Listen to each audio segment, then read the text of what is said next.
आज मुख्यमंत्री शिवराज सिंह चौहान लाडली बहना योजना लॉन्च कर रहे हैं। मुख्यमंत्री शिवराज सिंह चौहान गरीब और मध्यम वर्ग की 1.25 करोड़ लड़कियों के लिए लाडली बहना योजना के जरिए 1,000 रुपये उनके बैंक खातों में ट्रांसफर करने जा रहे हैं। इस योजना के लिए सिर्फ 35 दिन में 35 करोड़ 25 लाख से ज्यादा आवेदन मिले। राज्य स्तरीय कार्यक्रम का आज जबलपुर की इस पवित्र ये सीधी तस्वीरें जबलपुर से, जहां पर लाडली बहना योजना को लॉन्च कर रहे हैं मुख्यमंत्री शिवराज सिंह चौहान, जहां इसी साल मध्य प्रदेश को चुनावी मैदान में उतरना है। विधानसभा के चुनाव इस साल के आखिर में वहां होने हैं और हर पक्ष की तरफ से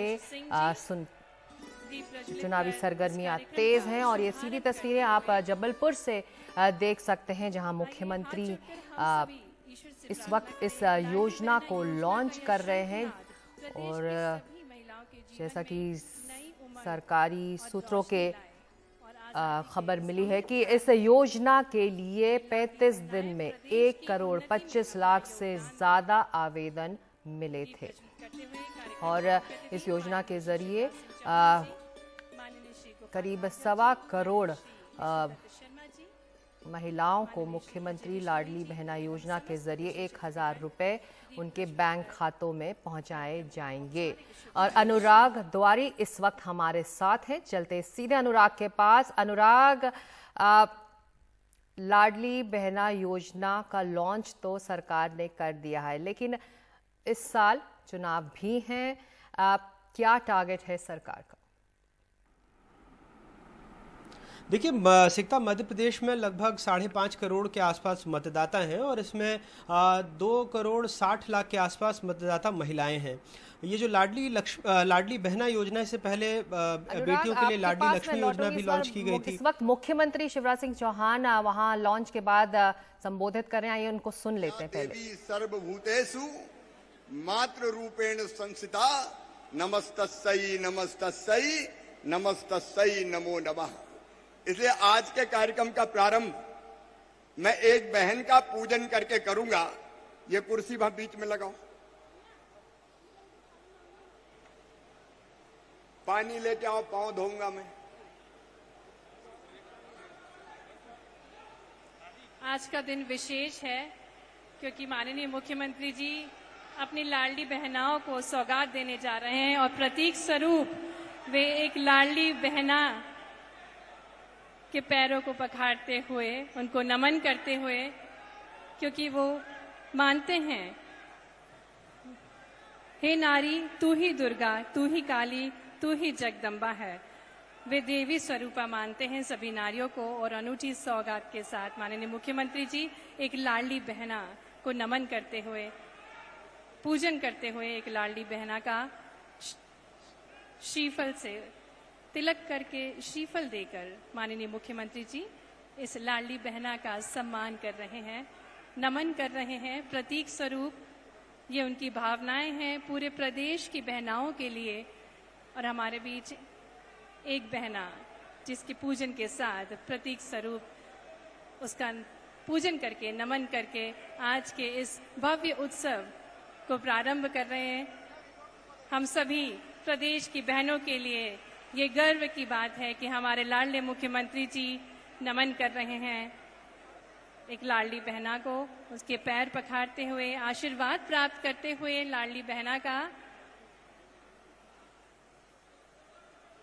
शक्ति भक्ति का प्रतीक है तू, माँ दुर्गा, माँ सरस्वती का स्वरूप है तू, ऐसी सोच रखते हैं हमारे प्रिय मुख्यमंत्री जी। बहुत बहुत धन्यवाद।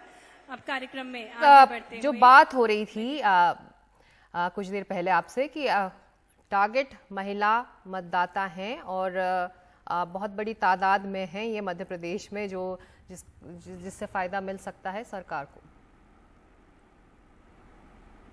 जी सिकता जाहिर तौर पर, और आपने देखा होगा कि जब भी अब मध्य प्रदेश में किसी भी सरकारी कार्यक्रम की शुरुआत होती है तो कन्या पूजन से होती है। जैसे आज ये बहुत बड़ी योजना है क्योंकि बाकी की राजनीति की बातें, सियासत की बातें और मतदाताओं के तौर पर महिलाओं की बातें एक तरफ, लेकिन अगर आप देखें तो लगभग 1.25 करोड़ के आसपास महिलाएं इसमें हितग्राही हैं। और अगर उसमें से 96% महिलाओं का खाता डीबीटी हो जाता है, यानी डायरेक्ट बेनिफिशियरी ट्रांसफ़र हो जाता है, तो किसी भी राज्य के लिए अपने आप में एक बड़ी उपलब्धि है। क्योंकि मार्च के आसपास इस योजना का ऐलान हुआ था और फिर फॉर्म भरे गए और उसके बाद एक के बाद एक महिलाएं जोड़ी गईं, तो कम से कम इतने खाते सत्यापित हैं जिनके खातों में 1 रुपये डाला गया था 1 जून को शगुन की राशि के तौर पर, और आज 1000 रुपये चले जाएंगे। तो मध्य प्रदेश में 5 महीने बाद चुनाव है, अगर उसको सियासी नज़रिए से भी देखें तो उस वक्त हर महिला के खाते में 5 से 6 हज़ार रुपये आ चुके होंगे, जो 1.25 करोड़ महिलाएं इसमें हितग्राही बनी हैं। महानगरों के लिए 1000 रुपये बहुत बड़ी रकम नहीं है, या बड़े शहरों के लिए भी नहीं है, लेकिन कई ऐसे गांव हैं, कई ऐसे मुफस्सिल हैं जहां पर कि ये आज भी एक बड़ी रकम मानी जाती है। इसलिए कई सियासी जानकार इसे एक पॉलिटिकल मास्टर स्ट्रोक भी बताते हैं। सिकता जी, पॉलिटिकल मास्टर स्ट्रोक अगर ये है तो ऐसे में कांग्रेस इसका मुकाबला कैसे करेगी? बिल्कुल, देखिए 2 बातें हैं। एक प्रतीकात्मक तौर पर, चूंकि जो महाकौशल का इलाका है सिकता अभी मध्य प्रदेश को बखूबी समझती हैं, तो पिछले चुनाव में 30 में से 24 सीटें यहां पर कांग्रेस ने जीती थी। तो आप देखिए कि जबलपुर से इस योजना का शुभारंभ किया है मुख्यमंत्री शिवराज सिंह चौहान ने, और 2 दिन बाद यानी सोमवार को प्रियंका गांधी वहां पर पहुंच रही हैं और औपचारिक तौर पर कांग्रेस के लिए चुनावी बुगुल फूकेंगी।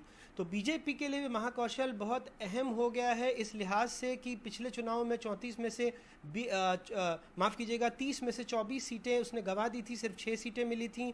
उपचुनाव के बाद थोड़े बहुत हालात बदलने की बात है यहाँ पर, लेकिन अब कमोबेश अगर पूरे मध्य प्रदेश में देखें तो कहीं ना कहीं कांग्रेस अब कह रही है कि नारी सम्मान योजना, उसके भी फॉर्म भरे जा रहे हैं। तो कांग्रेस का वायदा है कि अगर वो सरकार में आती है तो 1000 नहीं बल्कि 1500 रुपये दिए जाएंगे, और जो घरेलू गैस का सिलेंडर है वो 500 रुपये में दिया जाएगा। तो इस तरह की घोषणाएं कांग्रेस की तरफ से भी की जा रही हैं, दावे प्रतिदावे हैं, लेकिन देखना होगा जब 5 महीने बाद मतदाता अपने मताधिकार का इस्तेमाल करते हैं तो एक जो 1000 रुपये उनको पहले 5 महीने मिल चुके होंगे, और कांग्रेस जो सरकार बनने के बाद इसका वायदा कर रही है 500 रुपये ज़्यादा का, तो पलड़ा किसकी तरफ भारी बैठेगा। सिकता, शुक्रिया इस चर्चा और अपडेट के लिए अनुराग द्वारी आपका। और अगले 5 महीनों तक वाकई मध्य प्रदेश की राजनीति दिलचस्प होने वाली है।